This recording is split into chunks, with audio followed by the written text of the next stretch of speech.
Hey everyone, and welcome.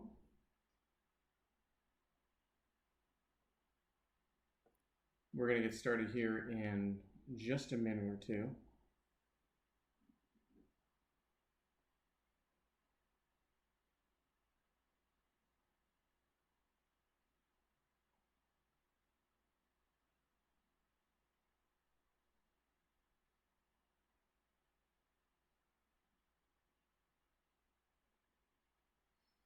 So just a reminder, tonight we're going to be tying the Lightning Bug Nymph.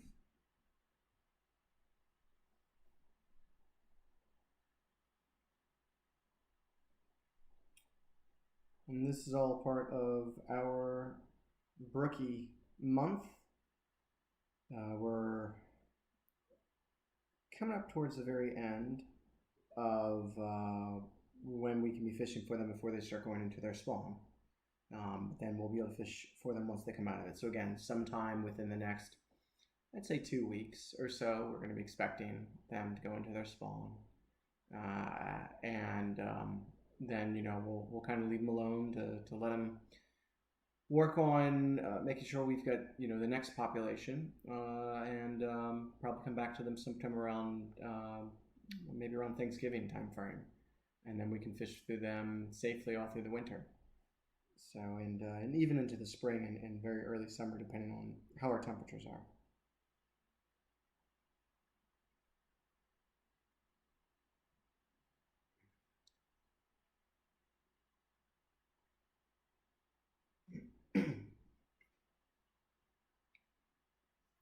All right. So let's go ahead and get started. So this is the Lightning Bug Nymph.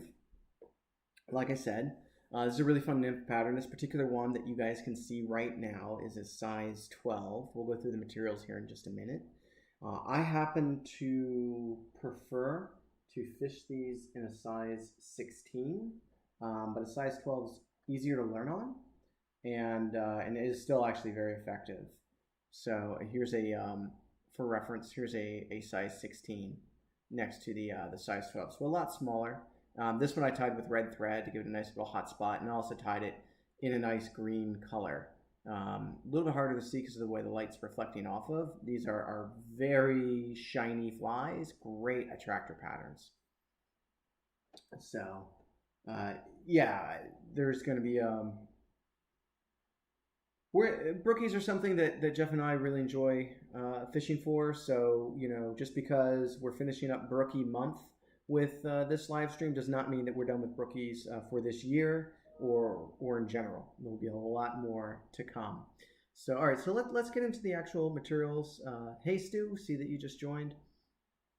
So let's, hey everyone, let's get into what we actually need to tie. We're gonna start with the hook. So really, what you need for this pattern is a curved nymph hook.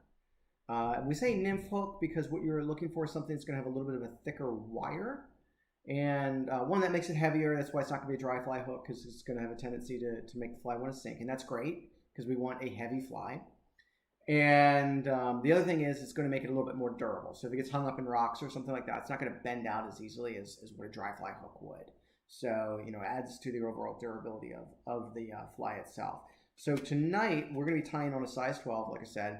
I'm tying on just a Scud hook. You know, but honestly, as long as you have a curved nymph hook, it'll really tie this fly well. If you don't have a curved hook, fine, tie it on a straight hook. You know, there's nothing that says that, you know, this thing has to have that bend in the body. In fact, the first few that I tied were tied on a straight hook. They were actually tied on bait hooks like you would use for a worm, because it's what I had, and so I just used it. And I tell you what, I caught a lot of fish on it. Now my preference, like I said, is a size 16, same general shape, right? Shrimp scud hook, and I think that works very, very well. So because we want this to be a heavier nymph, this is going to be what we'd call like a bead head nymph. We're obviously going to want some type of bead for it. So for that, I generally use tungsten. It's a little bit more expensive, but for the same volume of bead, it gives you more weight. So I use the 5/32.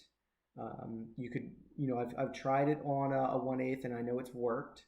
It can be a little bit difficult to get on the hook, but it will fit on for a size 12. Now, when I go down my size 16, I know the 3/32 works extremely well. So again, do you have to use tungsten? No, absolutely. You can use any beads that you have. Just the heavier the bead is, the more that nymph is going to sink, and the more it's going to sink in faster current. Brook trout have a tendency to live in fast-flowing mountain streams, right? It keeps the dissolved oxygen content up higher for them. So having a fly that's very heavy helps to get that fly down in the water column more quickly. But again, you can totally use a brass bead, and it'll work just fine, especially if you're going to be fishing in a more slow-moving pool.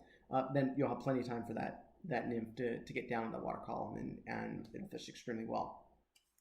Okay, so the next thing that we're going to need for the tail of the fly is we're going to need some hackle. And for this, I use just some Saddle Hackle. I like to use brown. You can use whatever color you want. If you've got some leftover grizzly hackle from when Jeff tied up the CK Nymph, use it. It's going to work just fine. Now, for this, you don't need a very large hackle feather. This is just a standard hackle. You can tell that it's not super high grade or anything like that. There's not a lot of density in the individual barbs coming off, and that's fine, because we're going to be stripping these off of the actual stem.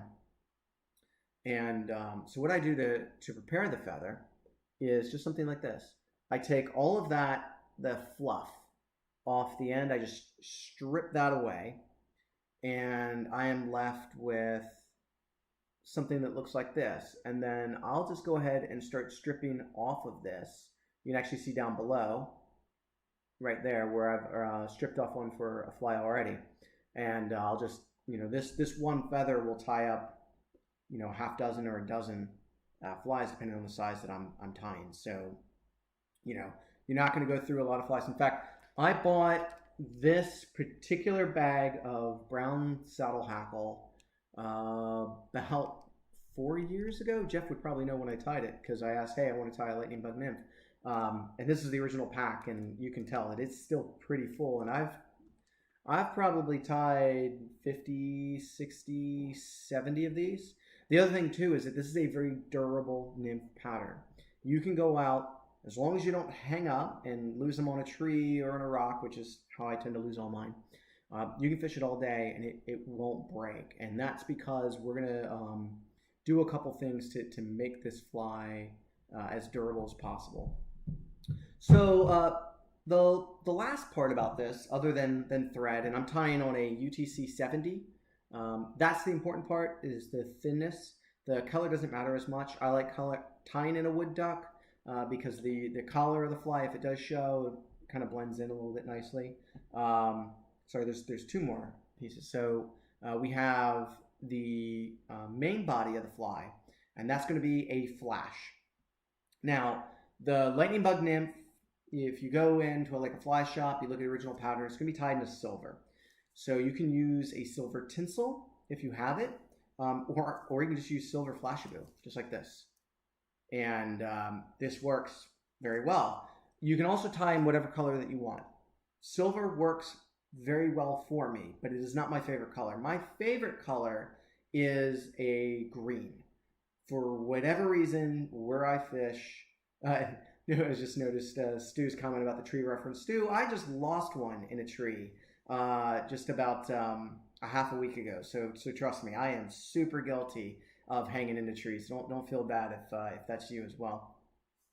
So for whatever reason, where I fish, green is the top color. My second color is probably red, and then silver. If I need to, I'll pull it out, and that usually produces. Now, this might be a little hard to find, and you're not going to find it in any of your fly shops, but I got to tell you, this was one of the best purchases I've ever made. That does indeed say hair extension. And I don't know who would put this in their hair, but hey, you know, I'm sure some teenage girl has used it and looks great and awesome for them, and you know, whatever you want to do. But the point of this, you can tell it's very, very shiny, and it is an assortment of different colors. There are greens in here, there's reds, there's silvers, there's gold, and super economical. It was 99 cents. I bought it 4 or 5 years ago. I bought 2 packs. Have yet to go through 1 pack. I can use it. I like it. Just saw Stu's coming about using it for his back hair.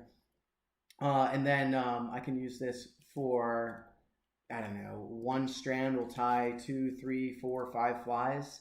So if you can find kind of things like that, then, you know, you can have some great material. It does not need to come from a fly shop. And so, you know, you can really save a lot of money. And then I saw it about that pack is it's multicolored. So I don't have to go out and buy dedicated packs of colors that, you know, honestly, if I went out and bought, you know, a half a dozen packs of Flashaboo or Tinsel, I would never go through them, and it would be a little bit of a waste for the fly versus, hey, 99 cents. So always keep an eye out, you know, look around the craft section, see if you can find things like that. The other thing that I'll tie with, which is really fun, and I'm gonna do this for the second fly tonight, just so you can see the difference. This is a saltwater Flashaboo, and so it's a little bit thicker in its width, and additionally, it is a little bit transparent and see-through, which means that the thread color underneath the flash will show through slightly. It gives a really cool translucent look to the fly. I think it looks really neat. So we're gonna give that a go for tonight as well. All right, so flash is the most critical part of this fly. It's where your color choice is really gonna shine through, and it's gonna be the fish really key in on. So the other part, the last part of the fly, is going to use some type of dubbing. Now, I use a Scud Dub assortment pack. Again, this is about, I'm gonna have to go out and buy multiple different packs, and it's nice because it comes into a really nice container. Super easy for me to pull material out of it, and I'll show you how I pull material out of these packs to keep it where it doesn't become a mess. If you find that you key in and you say, I just want to tie it in the silver, just go out and get yourself like a brownish or a gray tan or something like that, and have at it. So I see that, John, you're up in Maine. Oh, that's awesome. Acadia is one of the most beautiful places I've ever been to, and so I am sorry to hear that all your flies are still in Virginia. I do know that there are some places in Maine where you can get flies. Portland for sure. There's a great fly shop there. I don't know if there's one though up near Acadia. But you know, good luck. I'm sorry to hear that. But yeah, it's beautiful up there, and hopefully you can find something to fish with, even if it's not a fly rod. So, all right, so let's get into it. Let's start tying and let's have some fun. And I'm going to switch the camera over so that you guys can see a little bit more detail. So let's go ahead and pop out this finished fly, and let's go ahead and put on our hook. Now, the first thing that we have to do before we actually put the hook in the vise is put the bead on. So our beads, and this may not show up well. We will try, and I will try not to lose the bead in the process. So the beads have 2 sides. One side, the hole is going to be a slightly larger diameter than the other. Now this bead, the diameters are pretty close on both sides, but there's a slight difference. What you want to do is put the small size of the hole onto the hook point first. And so that's what I've done, and then that bead will go right around, and that's what's going to allow that bead to sit up against that hook eye really nicely. If I were to reverse this, just so you see, so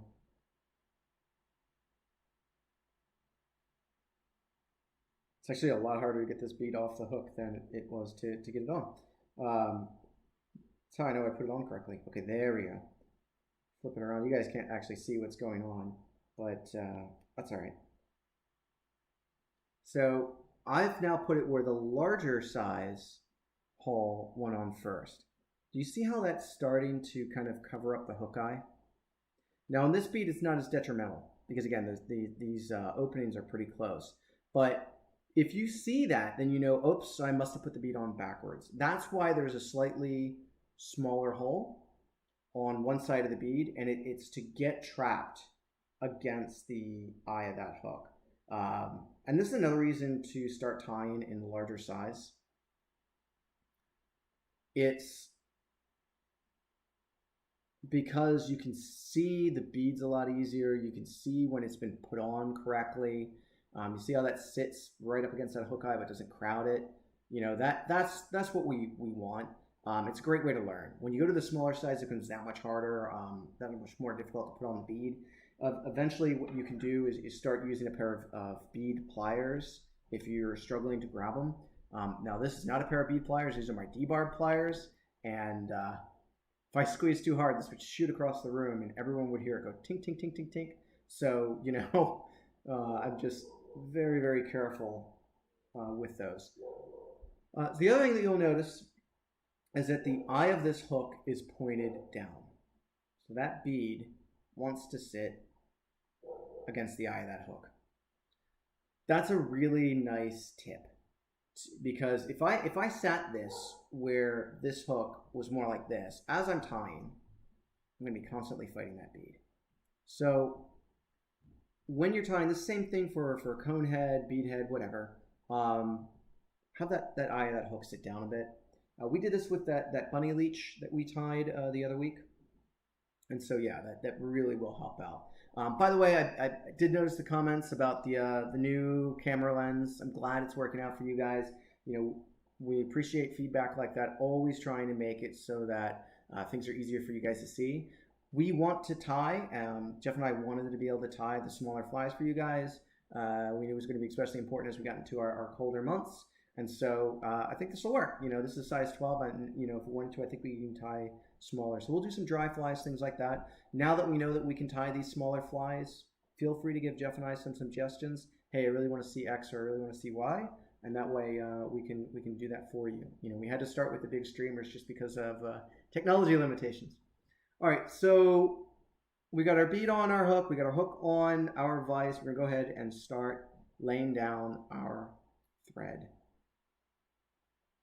So as always, I get part of it on, and then I'll go ahead and I'll trim off the excess, and I'm going to continue out breaking my thread, which is easier said than done on a size 70. I'm going to bring it down. Now, I'm bringing my thread just partially down the curvature of this hook.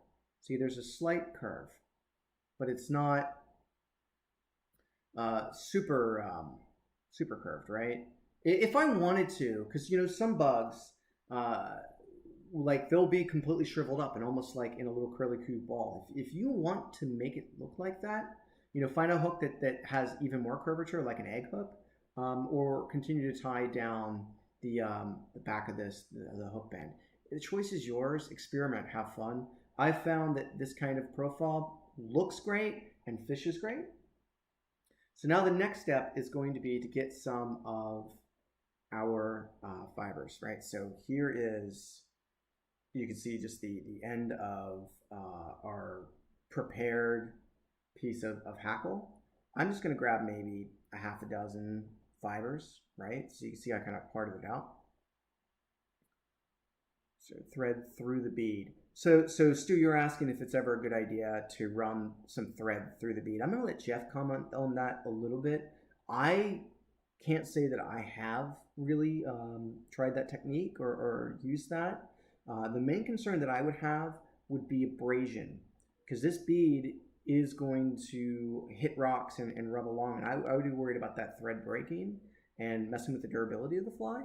But there may be specific reasons to run that thread through the bead. So Jeff, you know, feel free to comment if there's some patterns that you use or use that technique with. So we've separated out about maybe a half dozen or so, right? Just a little bundle. And we're going to grab that bundle and we're just going to pull away from the stem quill of the hackle. So you can see now that I have in my hand just a bundle, and I'm going to, sorry that I got to do this a little bit off camera, but I'll show you the end result.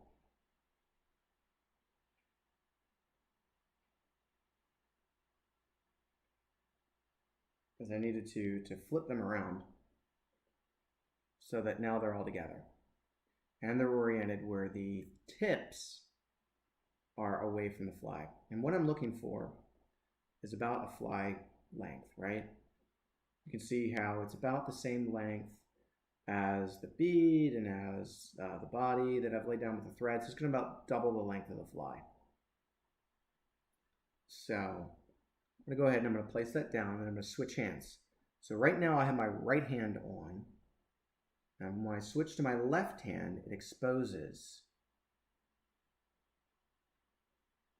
the butt ends, and it allows me to start capturing them. Now you notice I'm going very light, right? Very light tension on the top, not on the bottom. It's keeping these from rolling around the hook. And I'm going to continue that until I get to about here. So you can see I have the tails sticking off the back end. Doesn't matter if they're all aligned or not, don't worry about it. And then I've got the butt ends sticking up. So I'm going to grab these butt ends, I'm going to pull them back, bring my scissors in, and trim relatively close. And what that allows me to do now is to clean up that portion. And even though I don't have any more material, I'm actually going to run the thread all the way up to that bead and run it back. So this is a size 16, or not 16, size 12. So I've run my thread, I'm going to run my thread back down to about where I stopped my thread before. That's going to cause the tail to start coming down that curvature. And I'm going to stop here for a second, and so I want to talk about body width. And there's a couple choices that you have here. Right, so I'm going to pull up two flies as an example. First one is a thinner body profile. So you can see here this green Lightning Bug Nymph, great fly, is a little bit thinner. It's a skinnier one as far as what the body size is back here. Now the other one that I was showing you earlier is a little bit thicker, right, and a little bit more tapered. So we're going to tie this style tonight where it's a little bit more tapered. But if you want to tie it thinner, there's absolutely no wrong way to tie these, in my opinion, as far as thick or thin. You know, I think it looks better where it has that more tapered body. All right, so how we achieve that is in the thread. By the way, if I'm tying a size 16, I am not laying down this thread base that I'm about to do. So on a size 16, I'm already ready at this point to tie in my flash, build up the body, or tie the flash around the body and finish the fly off. But since this is a bigger hook in a size 12, what I want to do is start working the thread forward. Now I'm not going all the way up to the bead because I need to leave room for my dubbing. And I'm going to come back. And every time that I come back, I'm going to come not all the way back to the tail. So you'll notice. So come forward. Come back again. This time a little bit closer to that bead. What this is doing is building up a tapered body on this nymph. See, this time I'm a little bit closer. This makes it look a little bit more natural. So now I'm at about the halfway point in this fly. So I'm going to run the thread back, and I'm going to tie in my flash at this point. We're going to tie this one a little bit more traditional, so we're going to tie it in silver. And in general with my flash, I like to try to keep them in the packages as much as possible. because otherwise they go everywhere and they get crazy. So all I do is I'll just go in here and I'll just grab a single piece of flash. I'll pull it out of the package. A little bit hard to see, but you can kind of see it's just one individual piece. And I'll take and I'll cut it, because you don't want to pull it, because there is a binding. In this case, it's a metal kind of clasp. Some will be like a zip tie. If you start pulling the flash out of that binding, it's going to start loosening the bundle, and eventually they're going to go everywhere. So just a little bit of material management there for you. All right, so back over to our fly. So at this point, what we want to do is we want to take our flash, and we want to tie it in. So this is just one end. Obviously there's a whole bunch hanging off the back. We're just going to tie in the end. And I'm going to tie it where it goes pretty close up to that bead. It's going to give me a lot of strength to pull on this flash without it coming out from underneath of the thread. And I'm going to come back one more time over all of this to bring that thread back right up against my tail. So now I have a nice tapered thread base to start with. And I've got my flash good and secure, and I'm ready to start what we'd call palmering, or wrapping around the body of the fly. So I'm going to put in a half hitch. And I'm going to use my rotary function on my vise for this, just because it's really easy. Mainly because you're not going to see like this with my hand going around. You absolutely can wrap this around by hand. Just keep your tension in place. And when you wrap by hand around, what you want to make sure is you're not introducing twists. So make sure that this flash is being wrapped around where you're not twisting it. It's much easier to do this in a rotary feature. So as I wrap around, and this is going to slide. The first few times that you do this is going to want to slide and go all over the place on you, and it's going to be super annoying. Just stick with it. You're using a light touch, enough tension to get the flash to stay in place, but not so much that you could break it or that you'll cause it to really shift. Don't worry if you're not perfect. It doesn't need to be a solid color. You're just trying to get as much of it covered as possible. And so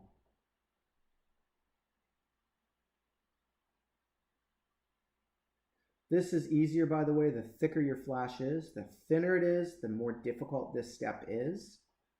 So if you have a thicker flash, use that to start with. So, and I'm going to go ahead, if you've got an area like I did that there's a really big gap, just wrap back a bit and wrap forward again. That'll help cover it. So I'm just going to wrap until I get to about that point. And now what I need to do is capture in this flash. If I let go of this flash, it will absolutely unravel on me and cause me a ton of grief. What I'm going to do is take my hackle pliers, place it onto my flash, and now I can let go. So I've showed that technique before, and this is absolutely, like, if this is the only tip you take away this tip, because it will make your life so much easier to use that weight of your hackle pliers. So, all right, and yes, Jeff brings up a good point too. When you get a pack of flash, you get a lot of individual strands. Take advantage of using a longer strand, especially when you first get started. The longer that strand of flash is, the easier life is going to be. So, all right. So now what we're going to do is we're going to capture in this flash, and like any material, we're going to go behind. So you can see how my thread is behind that flash. And I'm going to put a wrap in front, put a wrap behind, and a wrap in front. Once you've done that about twice, that material is good and captured. So I can go ahead and cut away. this flash, be really careful not to cut your thread. Don't worry if there's a little itty bitty piece that you didn't get perfectly against the body. All of this is about to get covered up, and it's going to be covered up with your dubbing. All right, so let's show you how we actually handle the dubbing. So your best friend, if you have a box of dubbing like this, is actually your whip finisher tool. You see that little hook right there? That is, you know, it's designed for catching thread, but it also catches dubbing really, really well. And I'm going to use a gray tan dubbing for this. Got a little bit of a brownish color, a little bit more traditional. And all I'm doing, let me actually get it where you can see. So my gray tan is right here. So what I'm going to do is I'm going to stick in the hook of the whip finishing tool, and I'm going to use it to pull up a section of dubbing. And I'm just going to grab that. Now I have it in my hand. And I don't have any dubbing anywhere else. It's a really nice way of grabbing just the amount that you want. And we don't need a ton. I actually grabbed more than I need. But I wanted you just to see that technique. Now, there are two ways that we can place the dubbing on this fly. We can do the traditional way, which is where we just pull the thread away and we wet the thread or wax the thread, and we place on our dubbing. Now, I'm going to show that way first. Then I'm going to tie up a second one, and I'm going to show you the way that I do it now, which is with a dubbing loop. A little bit more difficult of a technique, but it holds the dubbing in better. So we're going to do it the kind of traditional way first. So I've wet my finger to wet my thread. This I feel works just as well as wax. Wax might work better, but for me this works well enough.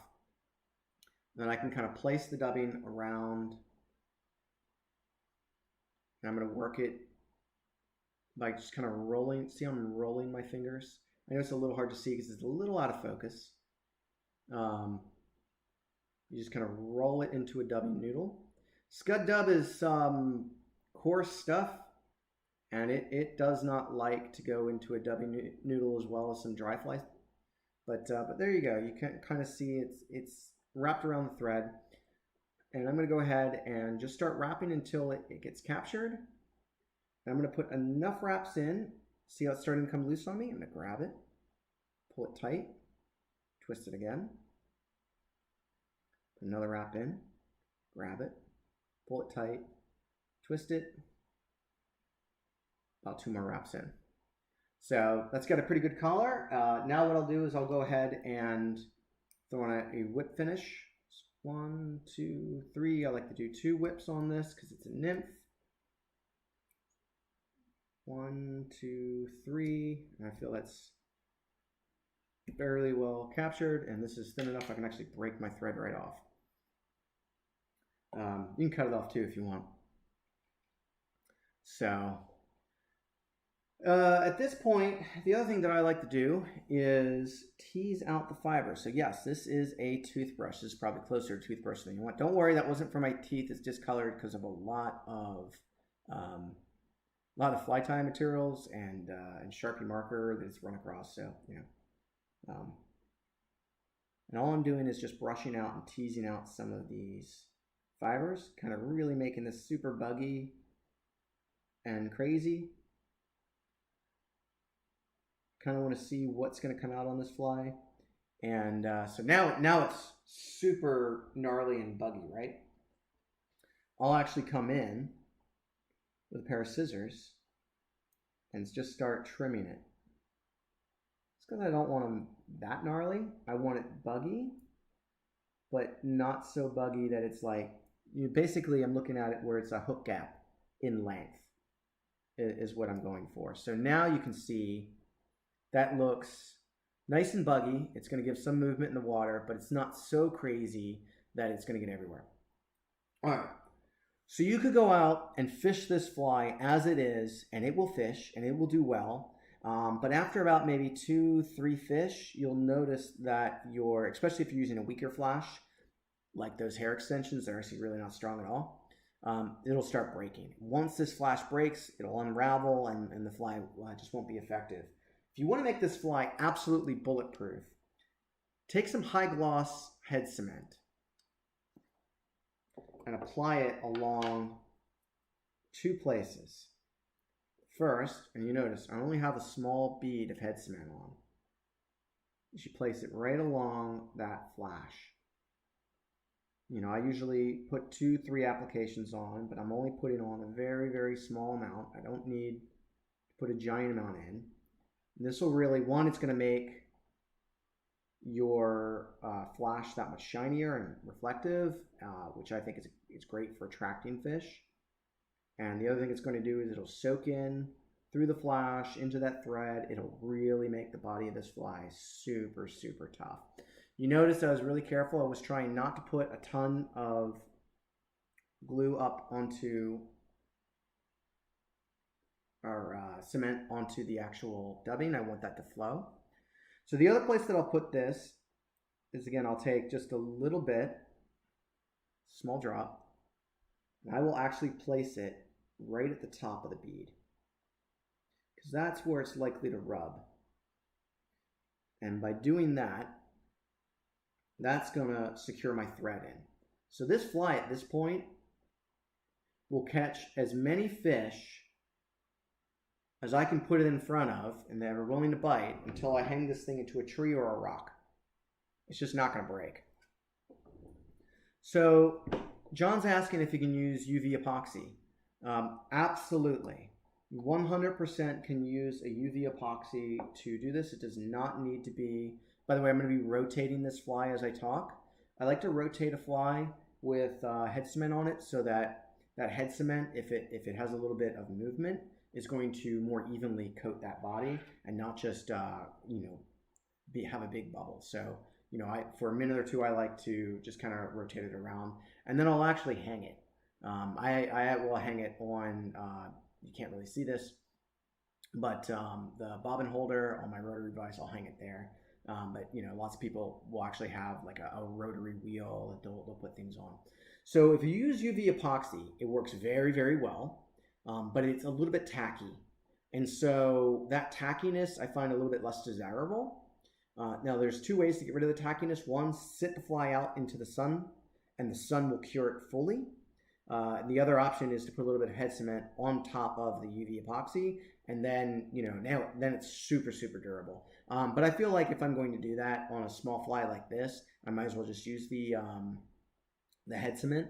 So yeah, if you want to tie a bunch up in the UV epoxy and then just kind of put them out in the sun, let them cure to where they're no longer tacky, it'll fish super well. And that tackiness, by the way, goes away once you fish it as well, right? So, you know, if you have it in your fly box, it might be a little tacky in the fly box, but then once you actually put it on the hook or put it on the tippet and fish it, that all goes away. So yeah, if that's what you have, absolutely go ahead and use it. So that's it. That's how I tie the Lightning Bug Nymph. It's a little bit more traditional coloration here. Super effective nymph pattern. By the way, you can use this technique to tie rainbow warriors. You can use this technique to tie so many different nymph patterns. And this is a pretty good attractor in general. It does a really good job of imitating so many different things. Obviously, we've put a tail on this. If you don't put a tail on it, it'll look like other types of nymphs as well, right? So this is just, it's a really easy way of tying up a bunch of nymphs that you can leverage and use those in our local water. So I'm going to go ahead and take this off the hook or off the vise. And like I said, I'm going to hang it now. And now I'm going to go ahead and I'm going to tie up a second one. I'm going to use a more translucent flash so you can kind of see what that looks like. And then we are also going to tie with a dubbing loop, and we're going to see how I'm going to make that work on this camera. But I will do my best, because that is a way that you can make that dubbing hold that much tighter. So you'll see what I mean here in just a second. All right, so we've got the fly back on our vise. Let's go ahead and breeze through the first few steps. Step 1, I need to find my bobbin, which, oh, there it is. I couldn't find my thread. All right, so let's go ahead and put in our thread base. So I'm gonna, this is recorded, and it's always available on this channel for you guys, so you can go back if you need to see these steps. For sake of time, I'm going to do this a little bit faster, so kind of bringing that thread base down. So I'm just going to put a few more wraps in before I get my tail ready. Grab my hackle, pull off half dozen or so. Get them down in place. Start trapping them in. Again, pulling pressure on the upstroke, then on the downstroke, so they don't curve around. If they start curving around on you, just go ahead and grab them and pull them up. Get pretty close to the bead, and now I can go ahead and trim them. Pretty easy just to pull them back. You can actually use the bead, by the way. Do this as well. Just be careful you don't put them through the bead. Go ahead and trim those off. And that's good enough. Trap those in. And we need to build up the body just a bit. So get that tail where it's really following the curvature of that hook. Just bringing it back, then forward, then back, then forward, then back, then forward. So I build up a little bit of that thread base. That's looking pretty good. All right, so let's go ahead and come back. We're going to tie in my flash. I'm going to use that thicker saltwater flash boo that, like I said, has a little bit of translucence to it. It's kind of a neat flash to use for this fly. Rainbow Warriors are kind of tied this way, where they've got a little bit of translucence through them so you can see the underbody. I'm going to go ahead and capture this material,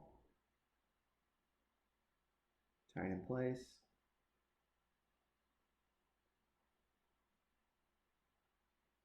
I'm actually, instead of cutting that, just going to wrap back over it. Because I actually want a solid layer of thread now so that it shines through a little bit. I've got the brown on. This is where using a more brightly colored thing of thread may make it look a little bit better. So if I wanted to, you know, maybe I should use like an orange, or maybe you go darker and you put in a black or something like that. You can play around with this and see what it looks like. But I've got my my material in place, or my thread in place. I'm gonna go ahead and put on a half hitch. Get my thread out of the way, and I'm gonna go ahead and start wrapping it around the body. Now, one of the things that I probably should have done that I didn't do was when I tied in this flash, I should have tied it in at an angle so that this first step doesn't look as hideous. But you know, it'll still be just fine. So I'm gonna go ahead and I'm gonna wrap it around. Now you can see how that thread is absolutely shining through. You can also see that because this is so much thicker, it just doesn't need as much material, right? So you can tie so many more flies with thicker flash than you can with thinner, and it's so much easier. So again, I've got it up to near that bead. Grab my trusty hackle pliers so that I can put some weight on, take my hands away. So Jeff's asking if I ever fish these in purple. I actually have my fly box sitting right next to me. I'm thinking of the purple haze, which I think is tied very similar. This is pink, hard to see. There it is.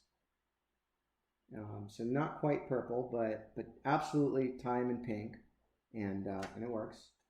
And I tie them in blue as well. Haven't tied them in purple yet. I see no reason not to. But yeah, blue doesn't work as well for me. But you know, pink works, red works. So I would be shocked if purple didn't, to be honest. All right, so let's go ahead and capture my flash. So again, one wrap behind, one wrap forward, one wrap behind, one wrap forward. You can see with this thicker flash, I'm gonna do it 3 times. It buckles a little bit, not a big deal. We're gonna make it nice and strong so it doesn't move.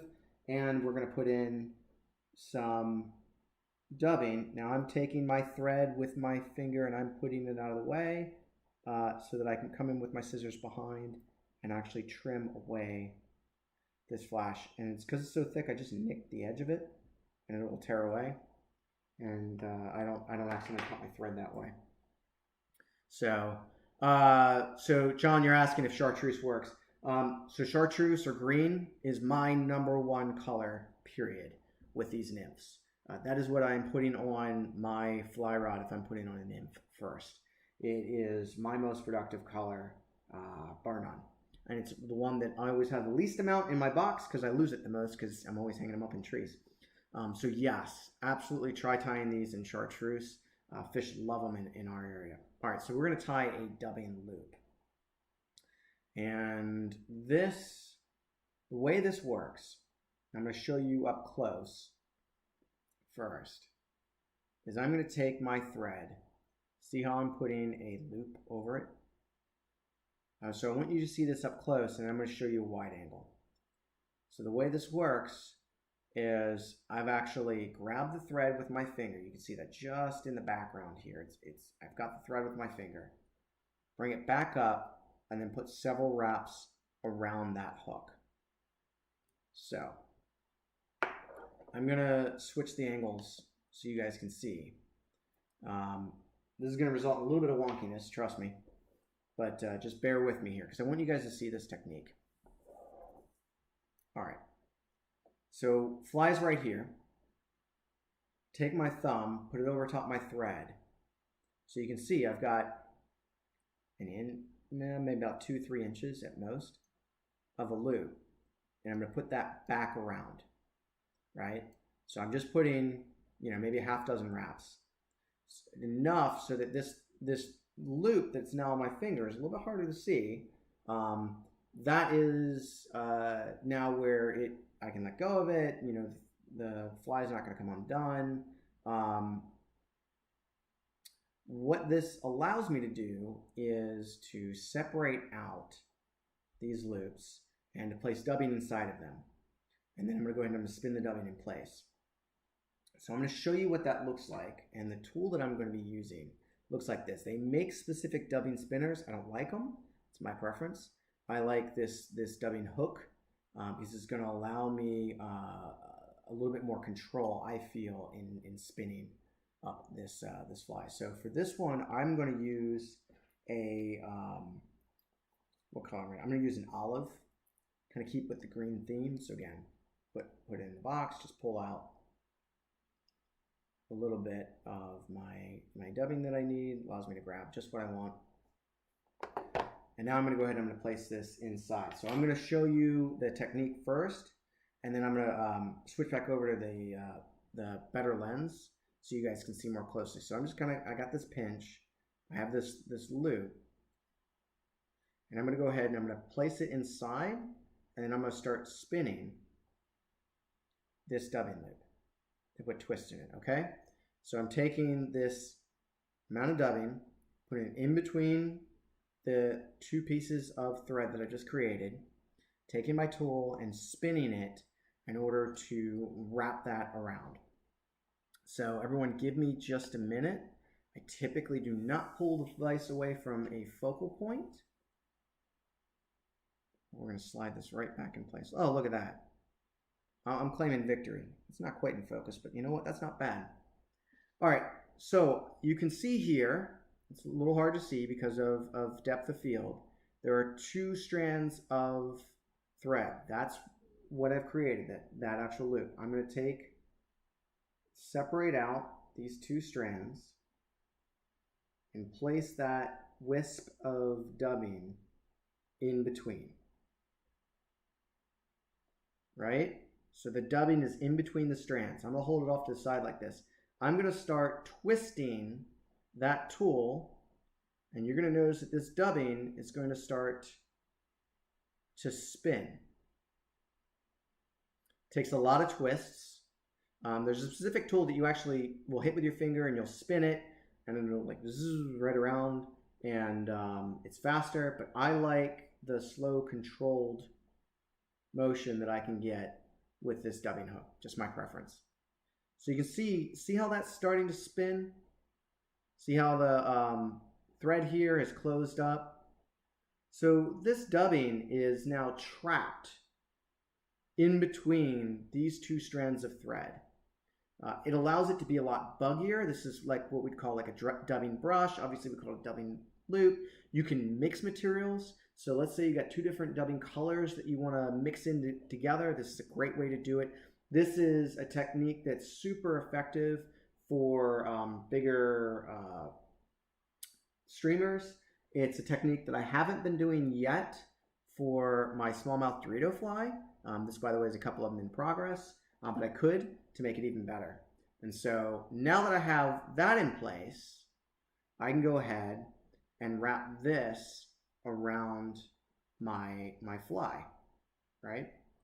So start wrapping it in place.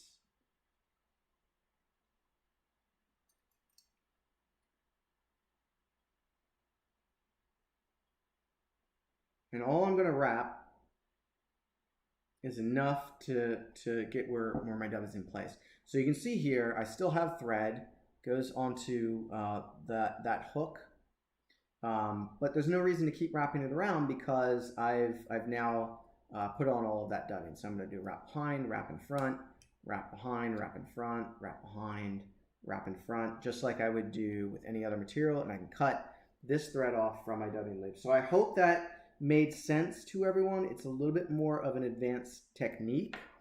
You do not need to use that technique to tie this fly, but it can make it, one, it's going to hold this flash in a lot more, and two, it's going to allow it to be super buggy. So you can kind of see the difference. You know, it's already where everything's kind of just going out and being super gnarly. I don't need to tease it out too much at all, actually, but I can. So, by the way, don't tease it out until after you've actually tied your fly. My bad. I need to put in my, my whip finish. So 1, 2, 3.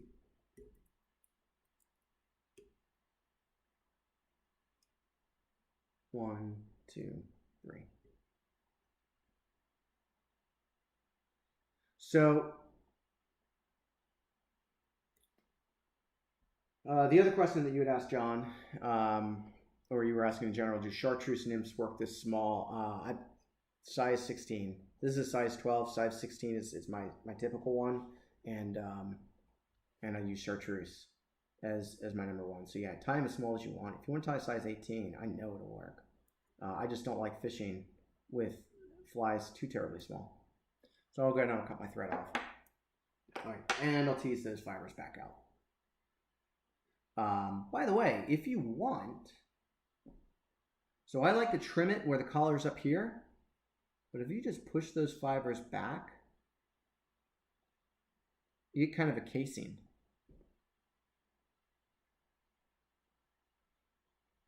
And that's a cool look as well. You know, feel free to try stuff like that, right? Experiment, have fun. You don't have to follow step by step in the way that, you know, me or Jeff tie. If you're like, well, I like it where it's more gnarly, fish it. I just happen to like to trim mine. It's my preference. You know, kind of have fun and do it in the way that you would like. So I just trim it. Again, I look for about a hook gap in length in the finished trimming, just because I think it looks really good. There's one that's like super long. And then the last step is just to make it more durable. Now, by the way, you can tell here, see that brown coming through? You see how when the light hits differently, you get that green? Isn't that a neat look? It absolutely changes based upon the way that the light hits it. That's what that translucent flash does. I think it's a really, really cool look. I know the fish like it because I fished it and had a lot of success. So, you know, I'm always looking at flash for streamers and then also as to what it can do for my nymphs. So we're going to do a little bit of head cement. Again, we're just trying to make this fly bulletproof. so that we can go up and we can fish it. We can, you know, bounce it along the bottom. We can catch lots of fish on it, and not have the fly wear out. You know, we'll lose it because you should be fishing this just off the bottom. If you're not losing a few nymphs to rocks, then you may not be fishing deep enough. And the last thing is a little touch of head cement right up here at the top. Let that kind of soak in so it can get into the thread itself. And that's it. That's the Lightning Bug Nymph, guys. So Stu, you're asking a great question.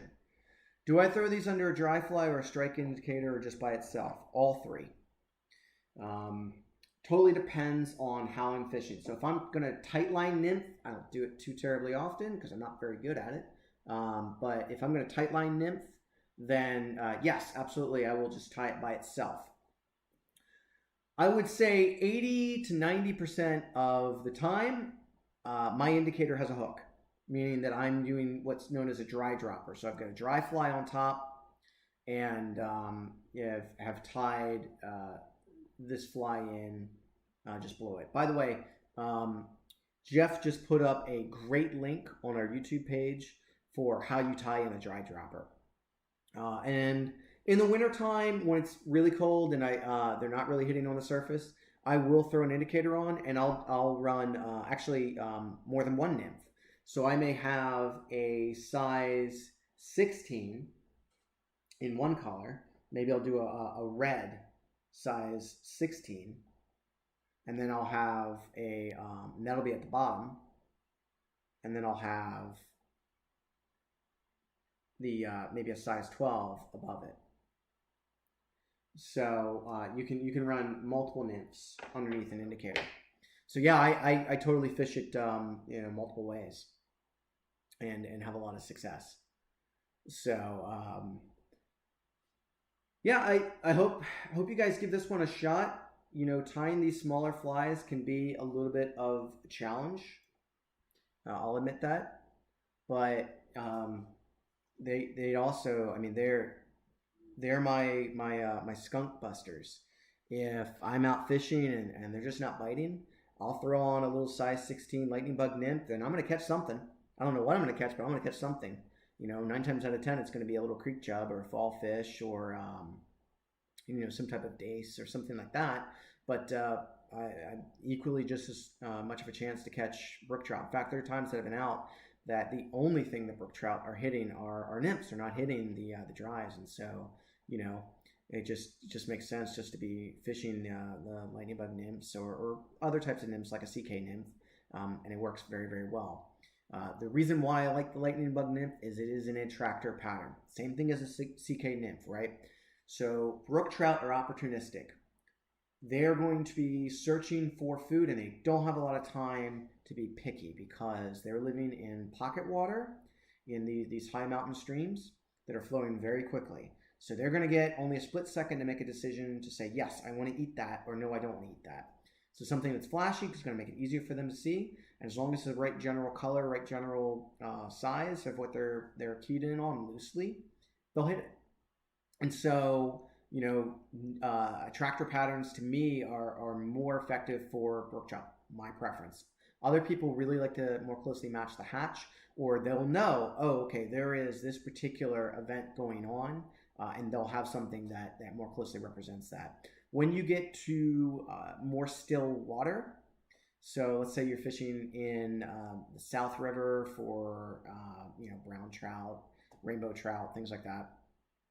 Or if you're fishing, Mossy Creek isn't quite as fast. It's pretty fast, but the spring creeks are very, very different. This pattern may not work as well. However, in perfectly still water in our ponds and our lakes, I tell you, you put on a lightning bug nymph on a lightweight rod and you go after panfish, and you'll catch fish all day, and it's a lot of fun. It's ridiculous how aggressive they'll be towards these little nymphs. And so, I have to force myself sometimes not to bring my lightweight rod if I'm going bass fishing, because otherwise I'll be like, I could bass fish. and do a lot of work and only catch a few fish, that'll be a lot of fun to catch. Or I could use this lightweight rod and just go after panfish all day and catch like a bazillion fish. And there are some days where say I just want to catch a bazillion fish, and that's what I'll do. And it is a ton of fun. And you can catch very large panfish on them, and you can catch very, very small panfish on them. I think they're both a lot of fun to do. So, and every once in a while, a bass, believe it or not, will hit one of these. And that's crazy. If you're fishing a light rod, because you're like, I'm just catching bluegill, it'll be a lot of fun. And then, you catch a bass on that light rod. That's a treat. So, it's certainly something to always kind of have on your fly box, or in your fly box, because you never know. And if you're just having a tough day, then just throw on something, throw on a nice little attractor nymph and throw it out there, and it can turn your day around. All right, so with that, we'll go ahead and conclude this evening. We'll get a couple ideas for next month. Some things Jeff and I are working on. We want to try to bring more educational videos, not just fly tying, but general fishing education. If there's anything in particular, especially around just general, whether it be fishing for a certain type of fish, whether it be things like, hey, how do I maintain my gear, cleaning fly lines, things like that, or really anything in between that we haven't covered that's not just fly tying, let us know, and we can work on putting something together for you guys. We want to make sure that you guys are learning more than just tying flies. With that said too, as you can see tonight, we were able to kind of demonstrate how to tie a smaller fly. And so, if there are little flies that you guys have been looking, hey, I really want to take another crack at a dry fly or something like that, let me know. Let Jeff know, and we'll certainly work on that for you guys. And with that, hope everyone's doing well. The weather is changing. It's starting to get colder. So our opportunities to fish for bass are closing out. You might have a few more weeks at best, but a lot of the bass now are already moving to their wintering ledges. And they'll be a lot harder to target as a result. So highly encourage you to go up, take advantage of the next few weeks. Late October is usually officially when we stop. I like to stop maybe a week or two early. So there you go. Jeff's saying he's tying the pheasant tail nymph in 2 weeks. For most of the fly fishing community, the pheasant tail is their number one nymph pattern. I'm one of the weird ones. It's because I target brook trout more than I target any other trout species. Technically, brook are a species of char, but those general types of fish. So anyway, have a good night, everyone, and until next time. So we'll see you the second week of October. Take care. Bye.